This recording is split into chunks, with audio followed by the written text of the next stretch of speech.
What's going on, guys? Dare here with Fantasy Football Advice, coming at you with another fantasy football video. Today, we got a good one for you guys. The format on this one, though, may be a little bit different. We aren't going to be discussing specific player breakdowns per se, but what we are going to do is go back and look at a bit of the historical data over the past few seasons, comparing the positional ADP and taking a look at what stats have actually had an impact on player values from one season to the next to give us a better understanding of why players are going in certain ranges and how that can be used to help give us an advantage on draft day. Ultimately, the more research we do and better grasp and understanding we have over the ADP for this upcoming season, these are tools we can use on draft day to help edge out some of our opponents. Before we do get into the video though, just a quick shout out that if you do enjoy our content, it really helps out the channel if you can let us know by hitting that like button. And believe it or not, on average, nearly 60% of our total viewers are actually not subscribed to the channel. If you are one of the people who find yourselves consistently watching our content, we definitely appreciate the like and would love your subscription. But with that, let's get over to the stat of the day. Yesterday's stat of the day was in 2020, 5 quarterbacks threw for at least 2 pick sixes: Matthew Stafford, Derek Carr, Sam Darnold, Nick Mullins, and who was the 5th quarterback? The correct answer was actually Tom Brady. Congratulations to Royal Awesome 519, who was the first to get that right on YouTube. And as for Twitter, at Julian PD19. Congratulations to both of you. But as for today's stat of the day, in 2020, 3 wide receivers finished with double-digit receptions inside the 10-yard line. Those players would be Devontae Adams, Tyreek Hill, but which was the 3rd receiver? Leave your answer in the comment section down below. We'll be happy to let you know who wins in tomorrow's video. Without further ado though, let's hop right into the video, and I do want to give you guys a bit of a forewarning. I know that the title of this video is a bit dramatic. It's of course called the rise and fall of the early round running back. The running back position, as we know, has been the pinnacle for fantasy football for several years now, reaching what would appear to be a tipping point into 2020, and heading into the 2021 season, we're starting to see a correction to where running backs, while still very heavily valued in the early rounds, the ADP overall on those players is starting to cool off a bit. Up on your screen, you'll see the current ADP of the top 15 players for 2021. The breakdown is 9 running backs coming off the board within the first 15 picks. We also have 5 wide receivers and 1 lone tight end with Travis Kelce. Overall, the running back position dominates the first round. We see 8 picks right off the board back to back going to the running back position. And by the time 15 players are off the board, 60% of the overall selections are dedicated to running backs. There's really no downplaying the importance of grabbing one of these top running backs when you're in the early stages of the draft, specifically the first round. But you'll notice the deeper we get into the early rounds and when we bounce it against the ADP back in 2019, the demand overall for the running back position is waning down. While 60% of all players projected to be drafted in 2021 are coming from the running back position, looking back at 2020, there are only 4 wide receivers that are actually being drafted within the top 15 picks. Absolutely no tight ends drafted in that range as well. So the running back position completely dominated the 2020 draft with 75% of all overall selections dedicated to the running back position. While anybody reviewing the 2021 ADP would have to agree that it's RB heavy in the first 2 rounds, it's undeniable that the value of running backs reached a pinnacle in the 2020 season, with many draft strategies consisting of robust RB or 0 wide receiver. In the first few rounds, running backs were flying off the board at the highest rate we'd ever seen. So if we're trying to determine what factors led up to the running backs being valued at their highest point in the 2020 season, the best place to start would be to look at the 2019 production for running backs as a whole. In that season, we had Christian McCaffrey on his historic season posting over 400 fantasy points, really being a league-winning type of player. Anybody drafting Christian McCaffrey that season likely made it deep into the playoffs, possibly winning their championship as well. So that really paints us a picture of what people's expectations were on the high end heading into the 2020 draft. Then as for the number of running backs that were posting RB1 type production, players that had actually finished with over 200 fantasy points at the running back position, well, in that 2019 season, there were actually 14 running backs that were posting that high-end starter level production that we're all looking for in our starting lineups. So with Christian McCaffrey showing a player with a ceiling that we really can't see with other positions like wide receiver or tight end, in addition to 14 other running backs really being staples in most people's lineups. And the final thing we should have an understanding of is, with everybody having to start a minimum of 2 running backs, we really want to know what what that RB24 production really looks like. In 2019, the RB24 happened to post 158 fantasy points. So let's take these numbers and bounce them up against what we saw with the production at the running back position for the 2020 season. Not a huge surprise here to see reductions in each of these categories. The ceiling we saw from Christian McCaffrey in 2019, we really didn't see replicated by any running back in the 2020 season. No rusher was able to post over 400 fantasy points. But what I will say is, on the flip side, there was still a few running backs that were able to post a high level of production, over 300 fantasy points, which was in line more with what we saw in the 2020 season. So it is safe to say that the high-end level of running back production is still just as valuable as ever. That would fall right in line with why we are seeing running backs overall being drafted heavily in the first round. Many fantasy drafters trying to get a piece of those running backs that are able to post those ceiling weeks and finish the season ultimately in that range of 300 plus fantasy points. Even a player averaging on the bottom of the threshold, let's say 300 exactly, that would equate to an average of 18.75 fantasy points per week, which, as we know, in any lineup is going to be a difference-making type player. Now, where we start to see the biggest drop-off is going to be that next range, where in 2019 we had 14 running backs that were able to post over 200 plus fantasy points. Well, we had a massive reduction in that range, dropping from 14 in 2019 all the way down to 8 running backs able to average 200 plus fantasy points for 2020. With fantasy football being a reactionary game, it shouldn't really surprise us to see an adjustment in ADP the following season after seeing a reduction in players posting that level of production from one season to the next. Had 14 running backs yet again been able to post 200 plus fantasy points, or let's say hypothetically that even more running backs were able to meet that 200 plus fantasy point threshold, then quite possibly heading into the 2021 draft, we could have possibly seen the value and demand for running backs even be higher than what we saw for 2020. Now, on the flip side, with the demand of the quarterback position and wide receiver positions increasing from last season to this season, let's actually take a look at the difference in production we saw from 2019 to 2020 to see if the increase in demand makes sense based on the numbers. Before we do that though, just a quick shout out that our draft packages are currently live. If you want access to all of our risk ratings, individual player breakdowns, and our rankings, all you have to do is go to our website, thefantasyfootballadvice.com, sign up, become a member today. The link for that is in the description box below. Jumping back to the production at the wide receiver position, you'll notice that the average amount of wide receivers that are posting 200 plus fantasy points in any given season have remained relatively the same. 13 wide receivers in 2020 to post 200 plus fantasy points, and in 2019 we saw that number at 11. Even dialing it back to 150 plus fantasy points, which would be an average of just under double-digit fantasy points per game, we saw 36 wide receivers hit that mark in the 2020 season compared to 34 in 2019. A much smaller amount of running backs were able to eclipse that mark, 25 running backs in 2020 and 26 running backs in 2019. That does outline that as a whole, the wide receiver position is much more deep when posting starter level production, which is certainly a factor contributing to why wide receivers are in a bit higher demand for the 2021 season. Bouncing over to quarterbacks, the jump in the higher level of production was much greater. We saw 5 quarterbacks in the 2019 season post over 300 fantasy points. Compare that to 11 different quarterbacks posting that level of production for the 2020 season.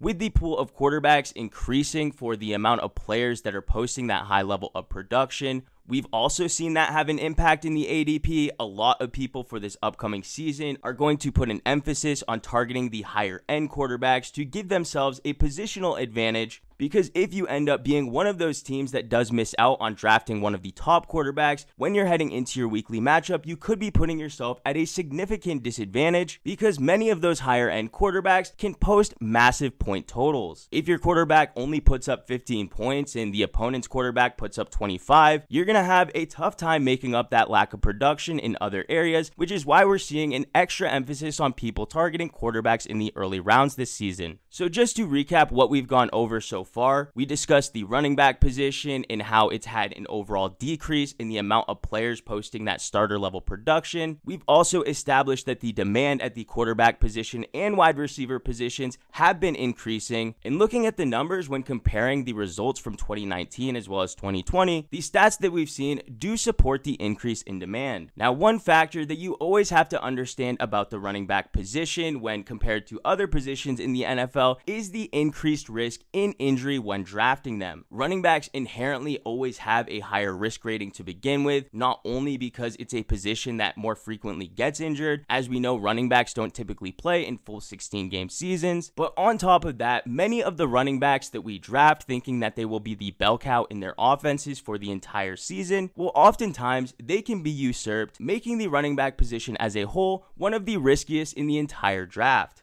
Looking back at the amount of running backs that were actually able to appear in all 16 games last season, out of the 36 top rushers for 2020, there were only 6 running backs that appeared in all 16 games. Compare that to wide receivers that also finished in the top 36, 14 of them were able to accomplish that feat. Then when looking at the wide receivers who were able to appear in at least 14 games, an astonishing 29 of 36 players were able to accomplish that goal. You don't need me to tell you that screams safety whenever you're drafting wide receivers, knowing that only 6 players at the running back position were able to play in 16 games and 29 of the wide receivers appeared in at least 14, after many people who were targeting running backs heavily in the early rounds that dealt with injuries with players like Joe Mixon, Nick Chubb, and Austin Eckler who were out for significant portions of the season. This could be a major factor that could sway some of those people from drafting running backs in certain situations, pushing them over to wide receiver, tight end, or quarterback. Ultimately, these will serve as the major factors that are contributing to the increase in demand at certain positions, while there is a slight decrease in demand for positions like running back. But don't get me wrong, guys, this isn't a video to put down anybody drafting early round running backs. We can't stress enough at how important it is to land 1 to 2 of these players. And once again, the goal of this video was not to put down a position or inflate the value of a different position. It was more to take a look at last season's stats compared to the season before, try to get an understanding of why the ADP is shaking out the way that it is, so we can use that information to help us out on draft day. But guys, that's going to do it for this video. We really hoped you enjoyed. If you did, how about hitting that like button? If you're new to the channel, please hit that subscribe button. We thank you all for watching, and we'll catch you on the next one.